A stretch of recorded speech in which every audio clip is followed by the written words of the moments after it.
بسم اللہ الرحمن الرحیم۔ جب تک کسی نظریے کو زمین پر سیاسی اقتدار حاصل نہیں ہوتا، وہ نظریہ اپنی بقا کی جنگ لڑتا رہتا ہے۔ یا تو وقت کے ساتھ وہ ختم ہو جاتا ہے یا پھر وہ دب جاتا ہے۔ اگر ہم پاکستان کی بات کریں تو آج کا نوجوان مجھ سمیت ہم لوگ اس پریشانی میں ہیں کہ ہمارے ملک کا نظام ٹھیک نہیں۔ جو اس وقت نظریہ ہمارے ملک پہ چل رہا ہے وہ صحیح نہیں ہے، اور ہم بھی اپنا کوئی نظریہ رکھتے ہیں، اپنے نظریے کو زمین پر اقتدار دینا چاہتے ہیں۔ اس کے لیے کیا کیا جائے، یہ ہم پاکستانیوں کو سوچنا ہے۔ ہم ان لوگوں کو سوچنا ہے جو اپنے نظریے کو زمین پر اقتدار دینا چاہتے ہیں، چاہے خلافت ہو یا ڈیموکریسی ہو یا کمیونزم ہو، کوئی نظریہ ہو، اس کی بنیاد کس طرح ہے، کون سے اصول ہیں جن سے وہ نظریہ زمین پر اپنی بقا حاصل کرتا ہے۔ اسٹیبلشمنٹ کیا ہے؟ ہم صبح و شام اس کے جو ہے نا وہ ہم نے راگ الاپتے رہتے ہیں۔ یہ کیا ہے؟ کیا ہے کوئی غلط ایسی اصطلاح ہے؟ ایسا نہیں ہے، اصطلاحیں غلط نہیں ہوتی، وہ لوگ غلط ہوتے ہیں جو اپنے نظریات سے لوگوں کی زندگی مشکل بنا دیتے ہیں۔ تو ہمیں خود دیکھنا چاہیے کہ پاکستان کی تاریخ کیا ہے، پاکستان میں کیا یہ پہلی اسٹیبلشمنٹ ہے؟ پاکستان میں کتنی اسٹیبلشمنٹ پہلے رہی ہیں؟ اور اگر آپ اپنی اسٹیبلشمنٹ لانا چاہتے ہیں تو اسٹیبلشمنٹ پہلے ہے کیا، یہ بھی سمجھے نا۔ اور پاکستان میں کتنے گروہ ہیں جو اپنی اسٹیبلشمنٹ لانا چاہتے ہیں۔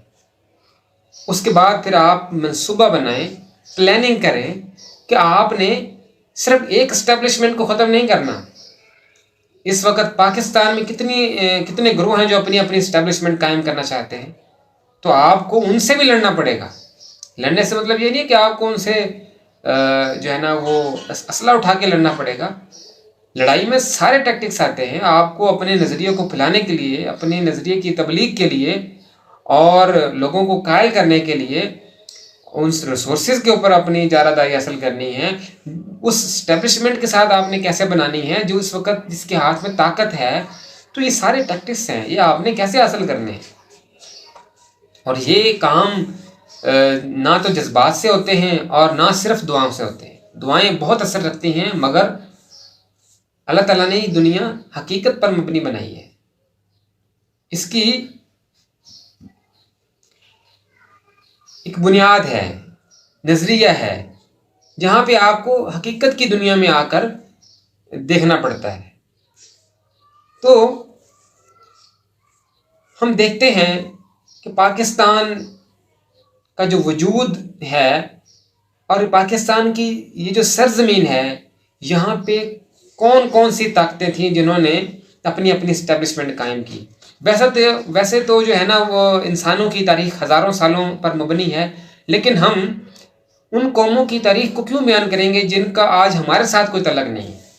میں تو آپ کے سامنے ان قوموں کی تاریخ رکھوں گا جن کے تہذیبی آثار سے آج تک ہم جو ہے نا وہ متاثر ہو رہے ہیں اور ہماری نسلیں برباد ہو رہی ہیں۔ ہم تو صرف ان اسٹیبلشمنٹ کا جو ہے نا تذکرہ آپ کے سامنے رکھیں گے تاکہ آپ خود اپنا انالیسس کریں اور پھر آپ دیکھیں کہ آپ کا نظریہ ہے کیا، اور آپ کیا خود بھی اپنے نظریے پر عمل پیرا ہیں، اور آپ کتنی شدت کے ساتھ اپنے نظریے پر عمل پیرا ہیں۔ تو ہم بات کرتے ہیں 1453، وہ سال تھا جب دنیا میں ایک ایسا واقعہ ہوا جس نے اس کے بعد کی دنیا کی تاریخ ہی بدل کر رکھ دی۔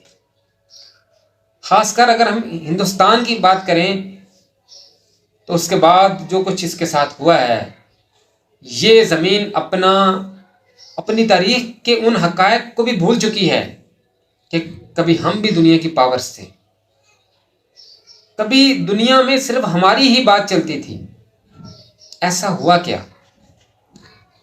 واقعہ یوں ہے کہ جس دور کی میں بات کر رہا ہوں 1453 کی، اس وقت مسلمانوں کا عروج تھا۔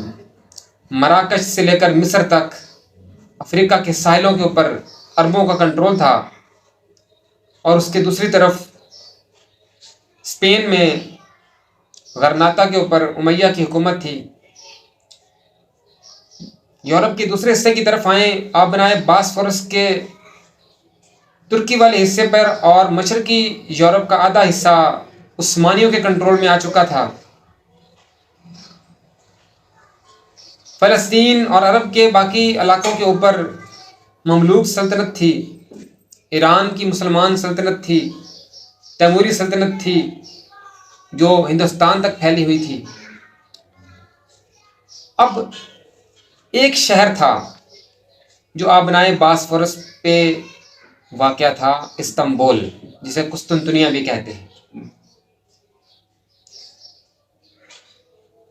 اب یورپ کو اپنی تجارت کرنے کے لیے جو سوٹیبل شہر تھا وہ یہی تھا، لیکن یہاں پہ بھی ان کی فرقہ پرستی تھی عیسائیوں کی۔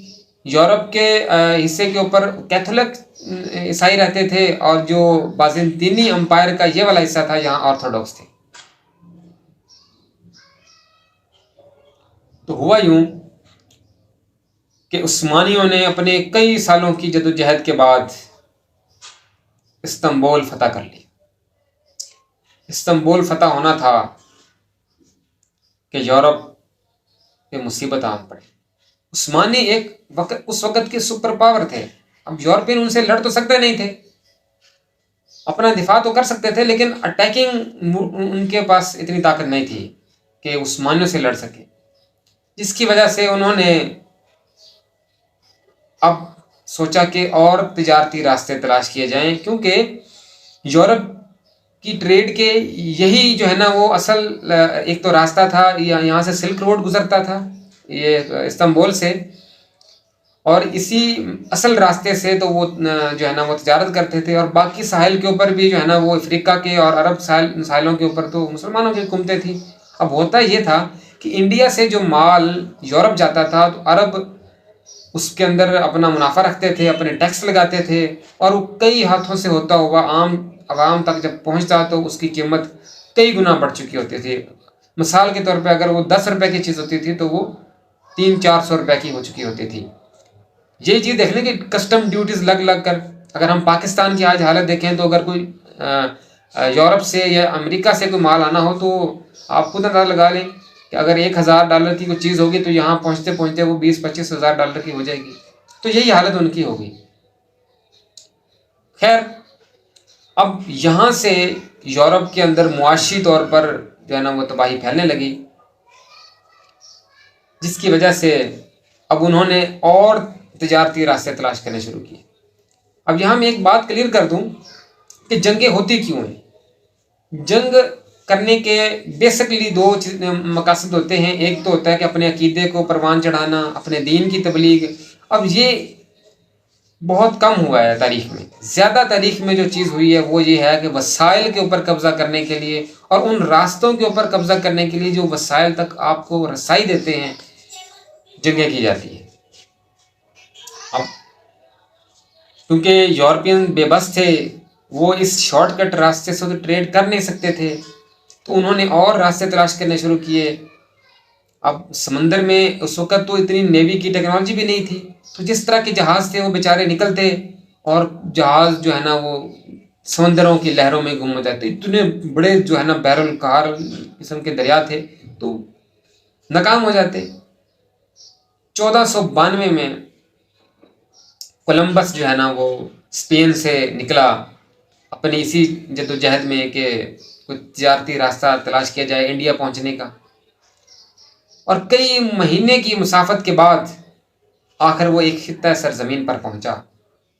لیکن یہاں پہنچ کر وہ دیکھتا ہے کہ یہ تو وہ انڈیا نہیں جس کی میں نے باتیں سنی تھی، یہ تو بڑی انسیولائزڈ قسم کے لوگ یہاں پہ رہتے ہیں۔ خیر، اس نے ان لوگوں کو قتل کیا اس کے ساتھ، کیونکہ جب وہ جہاز لے کر نکلا تھا تو اسپین کی حکومت نے اس کو 3 جہاز اور دیے تھے اور 200-300 فوجی بھی وہ لے کر اپنے ساتھ نکلا تھا۔ اب جب وہ جزیرے پر پہنچا تو اس نے وہاں پہ لوگوں کو قتل عام کیا۔ وہ بیچارے اس نئی جو ہے نا وہ نئے قسم کے انسانوں کو دیکھ کر تو پہلے تو حیران تھے، اور حیرانی میں بیچارے قتل ہو گئے اتنے، اور ان کے پاس تو اتنی ٹیکنالوجی بھی نہیں تھی کہ وہ ان کا مقابلہ کر سکتے۔ خیر اس نے کولمبس نے وہاں سے بہت سارا سونا اور چاندی جتنا اس کو